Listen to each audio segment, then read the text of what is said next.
మీ యొక్క వృషభం వారికి 3వ భావంలో రవి గురువుల యొక్క సంబంధం ఏర్పడుతుంది. ఎప్పుడైతే 3వ స్థానం ఏదైతే ఉందో దాని కమ్యూనికేషన్ హౌస్ అంటామో, అన్నదమ్ములు కమ్యూనికేషన్స్ అగ్రిమెంట్స్ ఇవన్నీ ఉంటాయి. అయితే ఈ 3వ భావంలో గురువు రవి కలవడం అనేటువంటి జీవాత్మ సంయోగం అయితే ఇది కంబస్ట్ అంటే మౌఢ్యమే అని కూడా చెప్తూ ఉంటారు. దీనివల్ల మీకు కలిగే ఫలితాలు ఏమిటి? మీ జన్మజాతకంలో కనుక ఏదైనా గ్రహము అస్తంగత్వ దోషంలో ఉంది, అప్పుడు మీకు కలిగేటువంటి ఫలితాలు ఏ విషయాల్లో జాగ్రత్త తీసుకోవాలి? అయితే ఎప్పుడైనా సరే అస్తంగత్వ దోషంలో ఉన్నప్పుడు సూర్య నమస్కారాలకు మించినటువంటి రెమెడీ మరొకటి లేదు, గుర్తుపెట్టుకోండి. కాబట్టి ఎటువంటి ఫలితాలు ఉంటాయి, ఏ దేవతారాధన చేయాలి అనేటువంటి అంశాలు చెప్తుంది నేనైనప్పటికీ, చెప్పిస్తుంది సాక్షాత్ లలిత అమ్మవారిగా భావిస్తూ ఆ లలితాంబిక అమ్మవారి యొక్క అనుగ్రహం మీకు పరిపూర్ణంగా కలగాలని మనస్ఫూర్తిగా కోరుకుంటూ, ఇక్కడ ఎప్పుడైతే ఈ గ్రహాలు అంటే ఈ రవి గురువు గ్రహాలు కలిసి ఉన్నప్పుడు 3వ భావంలో ఒక రకంగా చెప్పాలంటే కొంత ప్రయత్నాలు స్ట్రాంగ్గా చేస్తారు. కొంచెం మీరు విన్నటువంటివి మీకు మీ మనసుగా ఇన్నర్ మైండ్లో అనిపించినటువంటి నిజం కూడా అవుతూ ఉంటాయి. కాకపోతే ఇక్కడ కొంచెం అగ్రిమెంట్స్ చేసే విషయంలోని మరియు షేర్ మార్కెట్, ఎందుకంటే వృషభం వారికి అష్టమ లాభాధిపతి అవుతాడు.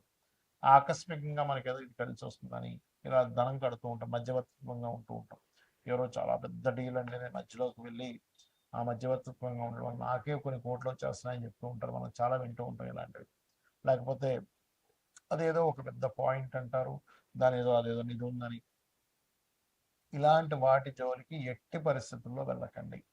అష్టమ లాభము అంటే ఆకస్మికంగా లాభం రావడం, ఆకస్మికంగా లాభం వస్తుందని మధ్యవర్తిగా వెళ్ళి అక్కడికి వెళ్ళి ఇరుక్కోవడం అనేటువంటి జరుగుతూ ఉంటుంది.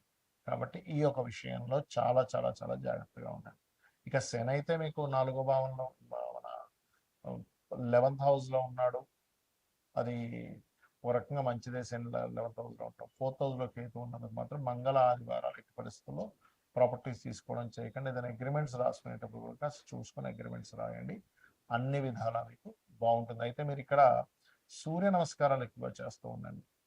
మరియు సూర్యుడి మనసులో ఎప్పుడు కూడా సూర్యుడిని దత్తాత్రేయుని జయ గురుదత్త శ్రీ గురుదత్త అనుకుంటూ ఉండండి అండి, చాలా బాగుంటుంది. ఇక్కడ ఈ గోచారంలో రవి 8 degrees లోపల కనుక ఏదైనా గ్రహంలోకి వస్తే ఆ గ్రహాన్ని హస్తగతం చేసుకుంటాడు. ఎక్సెప్ట్ రాహువు కేతువు ఆర్ బుధుడు కూడా కొంతవరకు ఎగ్జంప్షన్స్ ఉంటాయి. ఎందుకంటే బుద్ధికారకుడు బుధుడు ఎందుకు కనెక్ట్ అవ్వడం అంత అస్తంగత్వ దోషంలోకి వెళ్ళిపోలేడు రవితో. మిగతా గ్రహాలన్నీ కూడా అస్తంగత్వ దోషంలోకి వెళ్తాయి. ఒకవేళ మీ జన్మజాతకంలో కనుక ఈ గ్రహస్థితి అస్తంగత్వ దోషంలోకి వెళ్ళినట్లయితే ఒక ఫలితాలు వస్తాయి. గోచారంలో సహజంగా ఇప్పుడు దీన్ని మౌఢ్యమి అని కూడా అంటూ ఉంటారు. మౌఢ్యమి సమయంలో ఏంటంటే గృహ ప్రవేశాలు, గృహ నిర్మాణాలు, వివాహాలు, లేకపోతే ఏదైనా కొత్తగా ఏదైనా పని, ఒక ఆఫీస్ పెడుతున్నాం, ఇటువంటివి చెయ్యరు సర్వసాధారణంగా. ఇంకా రెగ్యులర్గా పాటించేటువంటి, ఇప్పుడు రెగ్యులర్గా జాబ్ మారాలి, దానికి మౌఢ్యమితో సంబంధం లేదు, గుర్తుపెట్టుకోండి. కాబట్టి ఆల్రెడీ కన్స్ట్రక్షన్ నడుస్తున్నప్పుడు మీరు మధ్యలో మౌఢ్యమే నడుస్తుంది కదా అని ఆపాల్సిన పని లేదు. సో ఇవి ప్రధానంగా గుర్తుపెట్టుకోండి. అయితే ఈ మౌఢ్యమి యొక్క ప్రభావం తగ్గడానికి అందరూ కూడా సూర్య నమస్కారాలు చేసుకోవడం మంచిది. అయితే ఇక్కడ మీ పర్సనల్ చార్ట్లో కనుక మిగతా గ్రహాలు ఏవైనా మౌఢ్యమి దోషంలో ఉంటే ఏమిటి? సర్వసాధారణంగా మౌఢ్యమి దోషంలో మొట్టమొదటిగా మనం చూసుకుంటే చంద్రుడు అమావాస్య సమయంలో రవికి దగ్గరగా ఉంటాడు. అమావాస్యకి దగ్గరలో పుట్టినటువంటి వారు ఎవరైనా సరే స్వయం పాకం మీరు ప్రతి అమావాస్యకి పెద్దల కోసం, పితృదేవతల కోసం ఎంత స్వయం పాకం ఇస్తుంటే మీ లైఫ్ అంత బ్రైట్గా తయారవుతుంది. మానసిక రుగ్మతలు కూడా తగ్గుతాయి. ఎందుకంటే చంద్రమా మనసో జాతః అంటారు. కాబట్టి చంద్రుడికి సంబంధించినటువంటి ఆ బలం అనేటువంటిది పెరగడం జరుగుతుంది. ఇక రెండవది, కొన్నిసార్లు కుజుడు చాలా క్లోజ్ కంజంక్షన్లో ఉంటాడు. అయితే కుజుడు రవి కలిసి ఉన్నప్పుడు ఏంటంటే సర్వసాధారణంగా కొంచెం హైపర్గా ఉండడం, మనుషులు ఇట్లాంటివి జరుగుతూ ఉంటాయి. కాకపోతే ఈ కుజుడు ఎవరికైనా రవికి చాలా దగ్గర డిగ్రీల్లో 8 డిగ్రీల లోపల కనుక ఉన్నట్లయితే మీరు ఏదైనా పొలాలు కానీ, స్థలాలు కానీ, ఏదైనా మిషనరీస్ కానీ కొనుగోలు చేసేటప్పుడు కొంచెం ఆ రవి మహాదశలు కానీ, కుజుడు మహాదశలు కానీ, రవి కుజ అంతర్దశలు కానీ జరిగేటప్పుడు ఎట్టి పరిస్థితుల్లో తీసుకోకూడదు. అందులో ప్రత్యేకంగా మీకు ఇది 4వ భావ సంబంధం వస్తే మరింత జాగ్రత్తగా ఉండాలి. ఎందుకంటే 4వ భావంలో ఏదైనా గ్రహం కంబస్ట్ అయినా కూడా ఆ పర్టికులర్ మహాదశలు అంతర్దశలు వచ్చేటప్పుడు ప్రాపర్టీస్ తీసుకోవడము. అయితే ఇక్కడ గ్రహం బట్టి కూడా ఉంటుంది. ఇప్పుడు చతుర్థ స్థానంలో బుధుడు కంబస్ట్ అయ్యాడు అంటే బుధుడు పెద్దగా కవ్వడం చెప్పాను. శుక్రుడు అయ్యాడు ఉదాహరణకి. అప్పుడు గృహ నిర్మాణం చేస్తున్నాం, లేదా ఫ్యాషన్ రిలేటెడ్ సంబంధించింది ఏదైనా మీరు కోర్స్ చేస్తున్నారు, అది అప్పుడు ఇబ్బంది అనమాట. ఆ రకంగా ఒక్కొక్క గ్రహం కనుక చూసుకున్నట్లయితే బుధుడైతే ఎలాగో అవ్వడం చెప్పుకున్నాము. గురువు కనుక కంబస్ట్ అయ్యాడు ఎవరికైనా, అప్పుడు అది పర్టికులర్గా పంచమ స్థానంలో కంబస్ట్ అయ్యాడు. ఆ టైంలో మీరు ఐవీఐలు ఐయుఐలు ఐవీఎఫ్లు ఇలాంటివి చేయించుకుంటున్నారు. సంతానం కలగకపోతే చేయించుకుని ఉంటారు చాలామంది. సో అలాంటివి మీకు మహాదశ అంతర్దశ అంటే రవి అంతర్దశ లేదా రవి మహాదశ, గురు అంతర్దశ గురు మహాదశలు నడిచేటప్పుడు ఏమవుతుందంటే సంతానం విషయంలో మీరు వెచ్చించినటువంటి మనీ కానివ్వండి, పడినటువంటి శ్రమ కానివ్వండి, పాపం అక్కడ ఫ్రూట్ఫుల్ అవ్వకుండా ఉంటూ ఉంటుంది. సో గురువు కనుక ఇలా అయినప్పుడు మంత్ర సాధన చేసేవాళ్ళు, ఇంకొంతమంది పాపం గురువు కంబస్ట్లో ఉన్నప్పుడు తెలియక ఆ పర్టికులర్ టైంలో ఉపనయనాది సంస్కారాలు కూడా చేస్తూ ఉంటారు. పర్టికులర్గా ఈ యొక్క గురువు మౌఢ్యంలో ఉన్నప్పుడు ఉపనయనాది సంస్కారాలు కూడా చెయ్యరు. ఎందుకంటే గురువు యొక్క దృష్టి భూమి మీద రవి యొక్క అస్తంగత్వ దోషం మౌఢ్యమి దోషం వల్ల పడట్లేదు. ఆ కిరణాలు పడనప్పుడు అది వేస్ట్ అవుతుంది. అదే రకంగా ఇప్పుడు ఈ గురువు అస్తంగత్వంలోకి లేదా మౌఢ్యమి దోషంలోకి వెళ్ళినందుకు మరలా ఒకసారి మనం ఆల్రెడీ గతంలో చాలాసార్లు చెప్పాము, ఒక 50 సార్లైనా బంగారం అప్ అండ్ డౌన్స్ అవుతూనే ఉంటుందని చెప్పాము.